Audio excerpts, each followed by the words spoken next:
Recipe के साथ। अच्छा जनाब, सबसे पहले मैंने क्या किया है कि ऑयल लिया है आधी प्याली के करीब। ठीक है, ये थोड़ा सा गर्म हो जाएगा तो मैं इसके अंदर डालूँगी ये 2 तेज़पत्ते छोटे, अगर बड़ा है तो एक डालिएगा, और एक मैं स्टिक डाल रही हूँ इसके अंदर दालचीनी की। एक मैं डालूँगी इसके अंदर ये बड़ी इलायची, 1 टीस्पून के बराबर है ज़ीरा, और 1 टीस्पून है इसके अंदर ये काली मिर्च और लौंग। ठीक है, ये हो गया पूरा होल गरम मसाला, ये हम इसके अंदर डालेंगे।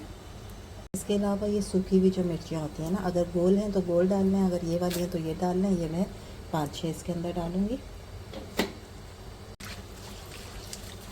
हल्का सा हम इसको फ्राई करेंगे।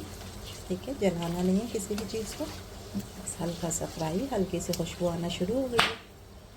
अब हम क्या करेंगे, इसके अंदर डालेंगे ये 2 दरमियानी प्याज़ें हैं जिनको मैंने काट लिया है, चॉप किया है। ठीक है, और इसको मैंने हाथों से चॉप किया, मशीन से नहीं किया, क्योंकि इसको थोड़ा सा नज़र आना है कीमे के अंदर। हम खड़े मसाले का कीमा बना रहे हैं, तो सारी चीज़ें हमने बिल्कुल बारीक बारीक करके नहीं डालनी है। ठीक है, इसके साथ ही मैं इसमें डालूँगी 1 कटी मैंने ली है लहसुन की, इसको भी मैंने स्लाइस किया है। ठीक है, और एक मैंने टुकड़ा लिया था अदरक का, इसको काटने के बाद ये 1 टेबल स्पून बनता है। ये दोनों चीज़ें भी हम साथ में डाल देंगे ताकि सारी चीज़ों पे एक अच्छा सा एक जैसा कलर आ जाए प्याज के साथ साथ। हम इसको थोड़ा फ्राई करेंगे। अच्छा ये देखें, मैंने लहसुन और अदरक जो है ना उसको भी बहुत बारीक कट नहीं किया है। ठीक है, इसके अंदर ये सारी चीज़ें ना थोड़ी खड़ी खड़ी सी रहेंगी, बस इनके ऊपर एक अच्छा सा कलर आ जाए। लेकिन सारी चीज़ें जो हैं वो नरम पड़ गई हैं। ठीक है, इस पर हमें कोई कलर नहीं लाना है, बस एक अच्छा सा गोल्डन सा आ गया इसके ऊपर, नरम होने की वजह से ना प्याज नरम और सारी चीज़ें एक जैसी इक्वल हो गई हैं। अब हम क्या करेंगे, इसके अंदर डालेंगे ये है 1/2 kg बीफ का कीमा है, और ये मोटा कीमा है हाथ का। ठीक है, मशीन का नहीं है। ये हम इसमें डालेंगे।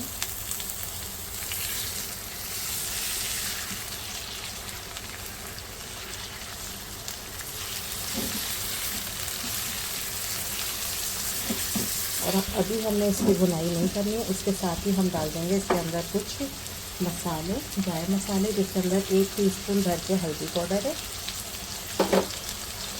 1 टेबल स्पून भर के जो है ये है कुटी लाल मिर्च। ठीक है, इसमें पिसी नहीं जाएगी, कुटी जाएगी,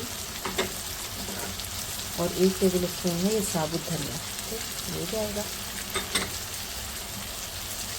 और थोड़ा सा नमक, बस ये इतने सिंपल मसाले हैं जिनके साथ ये बनेगा। ठीक है, और खाने में इंतहाई लजीज, ना इसके अंदर टमाटर जाएगा, ना इसके अंदर दही जाएगा, और इसका जायका आप चेक करिएगा ज़रूर। ये रेसिपी मैं कह रही हूँ आप बनाइएगा, आपको बहुत मज़ा आएगा ये खाने के बाद।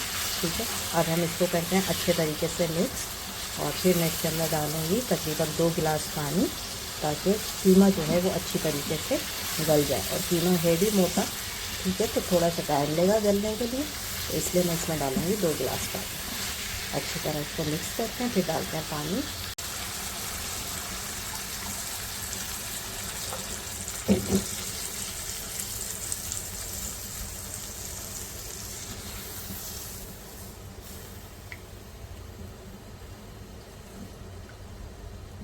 ठीक, अब इसको मैं एक खोल आ जाए इसके अंदर, फिर उसके बाद मैं इसको दम वाली आंच पे रख दूँगी।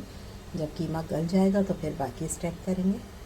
अच्छा जी, अब ये देखें कीमा जो है ना वो अच्छे तरीके से गल गया। ठीक है, मैंने चेक कर लिया। अब हम इसकी खूब अच्छे से भुनाई करेंगे ताकि सारा जो ऑयल है ना वो सेपरेट हो जाए।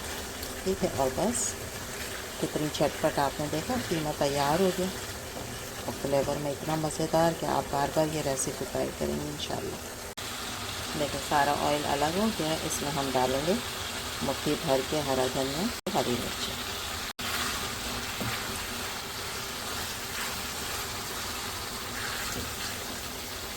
अब मैं करती हूँ इसको डिश आउट। जी जनाब, हमारी आज की रेसिपी उम्मीद है आप लोगों को अच्छी लगी होगी। अच्छी लगी है तो लाइक करें, शेयर करें, सब्सक्राइब करें। इंशाल्लाह कल फिर हाजिर होंगे एक नई रेसिपी के साथ। जब तक दें इजाज़त, अल्लाह हाफिज़।